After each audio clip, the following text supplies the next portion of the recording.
Hi friends, कैसे हैं। नमस्कार दोस्तों, आप सभी का स्वागत है मेरे यूट्यूब चैनल अनसुनी हिंदी कहानियों में। आज हम लोग देखने वाले हैं अपनी कहानी कफन का तीसरा भाग, जो मुंशी प्रेमचंद्र द्वारा रचित है।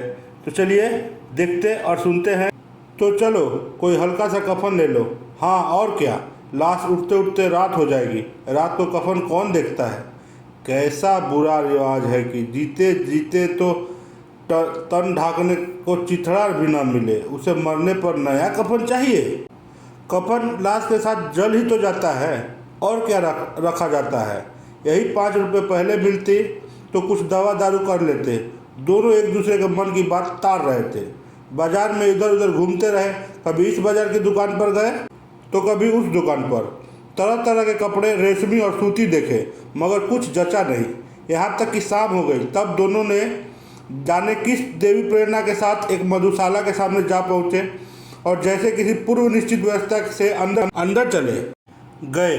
वहाँ जरा देर तक दोनों असमंजस में खड़े रहे। फिर घीसू ने गद्दी के सामने जाकर कहा, साहू जी, एक बोतल हमें भी देना।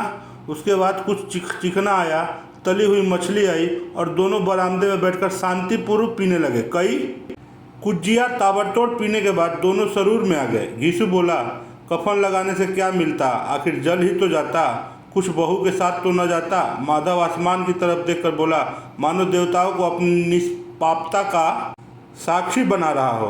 दुनिया का दस्तूर है, नहीं लोग बामनों को हजारों रुपए क्यों दे देते हैं, कौन देखता है परलोक में मिलता है या नहीं। बड़े आदमियों के पास धन है, फूके, हमारे पास फूकने को क्या है। लेकिन लोगों को जवाब क्या दोगे। लोग पूछेंगे नहीं कफन कहाँ है। घीसू हंसा, अबे कह देंगे कि रुपए कमर में खिसक गए, बहुत ढूंढा मिलने नहीं। लोगों को विश्वास न आएगा, लेकिन फिर भी वही रुपए देंगे। माधव भी हंसा, इस अनपेक्षित सौभाग्य पर बोला, बड़ी अच्छी थी बेचारी, मरी तो खूब खिला पिला कर, आधी बोतल से ज़्यादा उड़ गई। घीसू ने 2 सेर पूड़ियाँ मंगाई, चटनी, अचार, कलेजिया। शराब खाने के सामने ही दुकान थी। माधव लपक कर 2 पतलों में सारे सामान ले आया। पूरा ढेर रुपया खर्च हो गया, सिर्फ थोड़े से पैसे बचे रहे। दोनों इस वक्त इस शान में बैठे पूड़ियाँ खा रहे थे जैसे जंगल में कोई शेर अपना शिकार उड़ा रहा हो। न जवाबदेही, न खौफ था, न बदनामी की फिक्र। इन सब भावनाओं को उन्होंने बहुत पहले ही जीत लिया था। घीसू दार्शनिक भाव से बोला, हमारी आत्मा प्रसन्न हो रही है तो क्या उसे पुण्य न होगा। माधव ने श्रद्धा से सिर झुकाकर तस्दीक की, जरूर से जरूर होगा। भगवान तुम अंतर्यामी हो, उसे बैकुंठ ले जाना। हम दोनों हृदय से आशीर्वाद दे रहे हैं। आज जो भोजन मिला वह कभी उम्र भर न मिला था। एक क्षण के बाद माधव के मन में एक शंका जगी। बोला, क्यों दादा, हम लोग भी एक न एक दिन वहाँ जाएंगे ही। घीसू ने इस भोले भाले सवाल का कुछ उत्तर न दिया। वह परलोक की बातें सोचकर इस आनंद में बाधा न डालना चाहता था। जो वहाँ हम लोगों से पूछे कि तुमने हमें कफन क्यों नहीं दिया तो क्या कहोगे। कहेंगे तुम्हारा सिर। पूछेगी तो ज़रूर, तू कैसे जानता है कि उसे कफन न मिलेगा। तू मुझे ऐसा गधा मत समझना। 60 साल का क्या दुनिया में घास खोदता रहा हूँ, उसको कफन मिलेगा और बहुत अच्छा मिलेगा। माधव को विश्वास न आया। बोला, कौन देगा।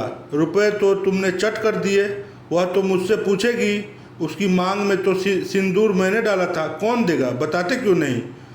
वही लोग देंगे जिन्होंने अबकी दिया था। अबकी रुपए हमारे हाथ ना आएंगे। ज्यों ज्यों अंधेरा बढ़ता था और सितारों की चमक तेज होती थी, मधुशाला की रौनक भी बढ़ती जाती थी।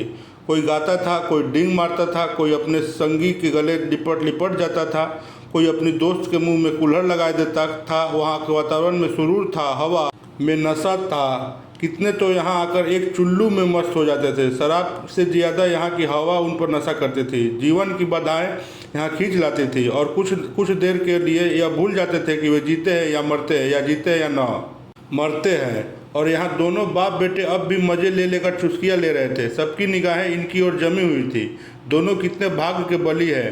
पूरे बोतल बीच में है। भर पेट खाकर माधव ने बची हुई पूरियों का पतल उठाकर एक भिखारी को दे दिया, जो खड़ा इनकी ओर भूखी आंखों से देख रहा था। और दोनों ने देने के गौरव और आनंद का उल्लास अपने जीवन में पहली बार अनुभव किया। घीसू ने कहा, ले जा, खूब खा और आशीर्वाद दे। जिसकी कमाई है वह तो मर गई, मगर तेरा आशीर्वाद उसे जरूर पहुँचेगा। रोए रोए से आशीर्वाद दो, बड़ी गाढ़ी कमाई के पैसे हैं। माधव ने फिर आसमान की तरफ देखकर कहा, वह बैकुंठ में जाएगी दादा, बैकुंठ की रानी बनेगी। घीसू खड़ा हो गया और जैसे उल्लास की लहरों में तैरता हुआ बोला, हाँ बेटा, बैकुंठ में जाएगी। किसी को सताया नहीं, किसी को दबाया नहीं, मरते मरते हमारी ज़िंदगी की सबसे बड़ी लालसा पूरी कर गई। वह न बैकुंठ जाएगी तो क्या ये मोटे मोटे लोग जाएंगे जो गरीबों को दोनों हाथों से लूटते हैं और अपने पाप को धोने के लिए गंगा में नहाते हैं और मंदिरों में जल चढ़ाते हैं। श्रद्धालुता का यह रंग तुरंत ही बदल गया और इस स्थिरता नशे की खासियत है। दुख और निराश का दौरा हुआ। माधव बोला, मगर दादा, बेचारी ने जिंदगी में बड़ा दुख भोगा, कितना दुख झेल कर मरी। वो आंखों पर हाथ रखकर रोने लगा। चीखें मारकर घीसू ने समझाया, क्यों रोता है बेटा, खुश हो कि वह माया जाल से मुक्त हो गई, जंजाल से छूट गई। बड़ी भाग्यवान थी जो इतनी जल्द मुंह माया के बंधन तोड़ दिए। और दोनों खड़े होकर गाने लगे, ठगनी क्यों नैना झमकावे ठगनी।